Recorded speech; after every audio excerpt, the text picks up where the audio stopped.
Good morning, class. My name is Heather Tomlinson. I'm going to be joined by Beth, Tristan, and Natasha, and we're going to talk to you about the Houston Astros cheating scandal. So the Houston Astros were caught in a major cheating scandal in the MLB where they were caught stealing signs using electronic devices. So a little history leading up to the issue. This happened in 2017 when they actually had a really amazing team. They had a killer lineup. But they hadn't won a World Series since 2005. So there was quite a gap of, winning.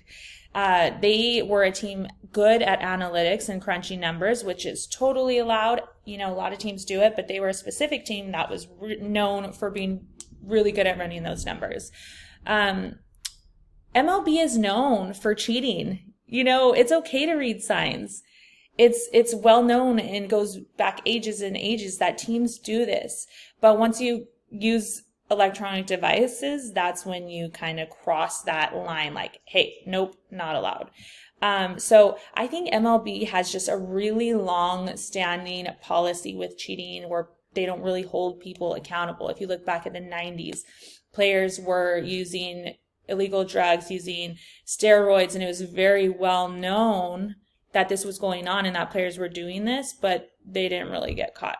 And baseball is very fluid-like. So a lot of players get traded in baseball. They don't stay with the same team for very long. So it was only a matter of time until someone got traded and MLB caught wind or other teams caught wind of this. So I wanted to add this timeline. It's the history leading up to the issue, more like a timeline and to see how things went down. So in April 2017, that's when the Astros, that we know, started stealing the signs. In June, they started banging trash cans and so you could hear okay, two bangs, now they're going to throw this pitch. And so players were anticipating these pitches. And in September, other teams started speculating hey, I'm hearing trash can noises in the dugouts. And in October, they won the World Series. And then in December of 2017, people started getting traded to different teams.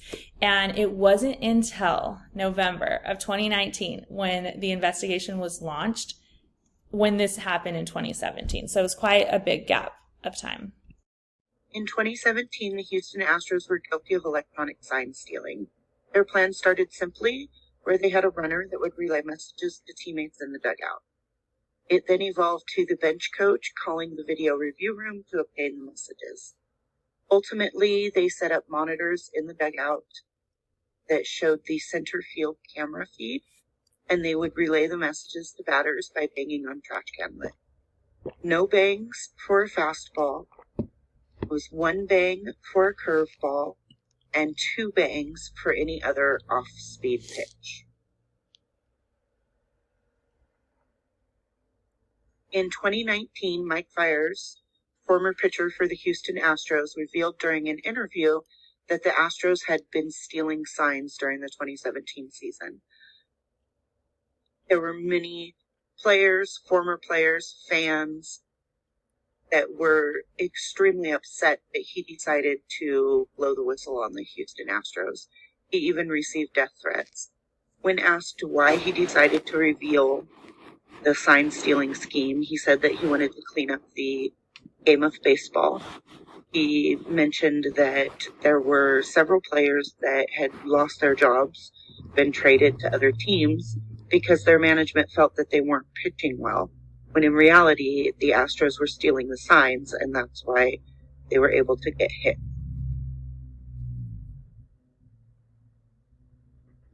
Sign stealing is something that has been around for many years, but it has always been banned to sign steal electronically. It's always been prohibited. The sports odds for the season were messed up because of this cheating scandal.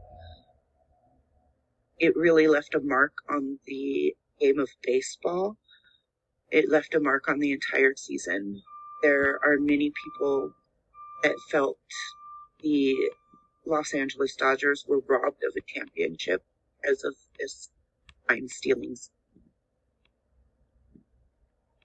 The Houston Astros, even today, are still disliked by many.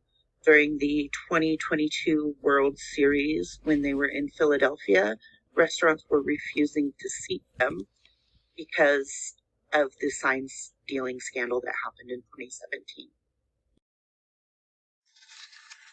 In 2017, cheating allegations began when a receiver for the White Sox would notice a weird sound coming from the Astros dugout whenever he was about to throw an off-speed pitch.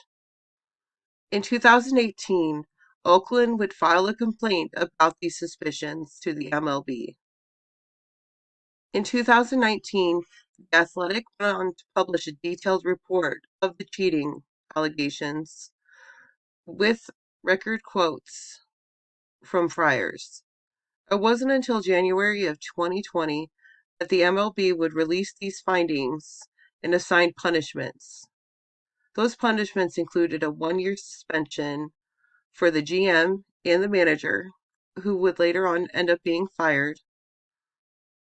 They also received $5 million fine and lost a first and second picks for the 2020 and 2021 picks.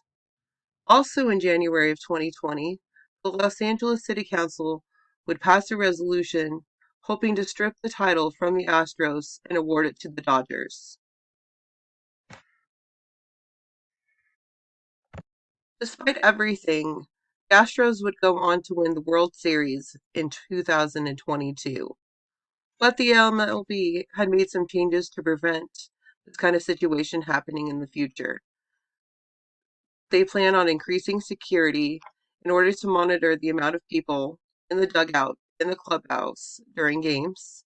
And they are also working on implementing the banning of video altogether during games unless those videos have a time delay. Thank you for watching. As we continue on looking at the Astro scandal, we can relate it to what we've been learning in class. So for starters, we can look at the book People Over Profit, where they talked about the different eras.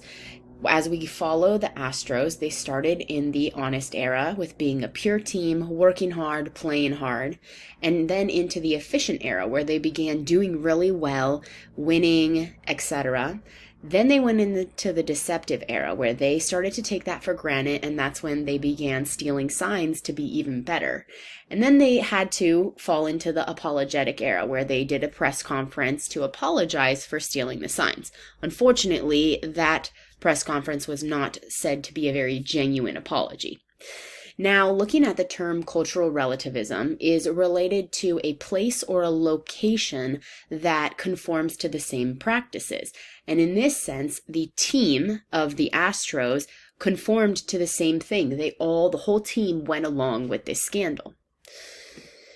Now, whistleblower is another concept that we have learned where it's a person who exposes an organization for doing a misdeed that leads to potential harmful things for the grand scheme. And Mike Friars was the one who went public about the issue and the scandal going on within the team. Now, there were different moral behavior views in this situation. Mike, in one hand, had a justice view where he felt this isn't fair, but the team, on the other hand, can be argued to have a utilitarian view where they thought what's best for the most people in regards to the team, that would be their utilitarian view. Stealing the signs and doing better is better for them as a team. Unfortunately, this caused Friars to go through a major ethical dilemma where his own personal views and ethics were being challenged by what the team was doing as a whole. And finally, we look at our recommendations. We believe that more people should have been held accountable, not just the managers, so the players as well. They should have been stripped of their world title series in 2017, since that's when they began cheating. They could have done a much better job apologizing for their scandal. They could do a better job of putting people over profit, and they could be more socially responsible for the people. They put a very bad name towards baseball because of this scandal. And lastly is our references that were used for this presentation. Thank you.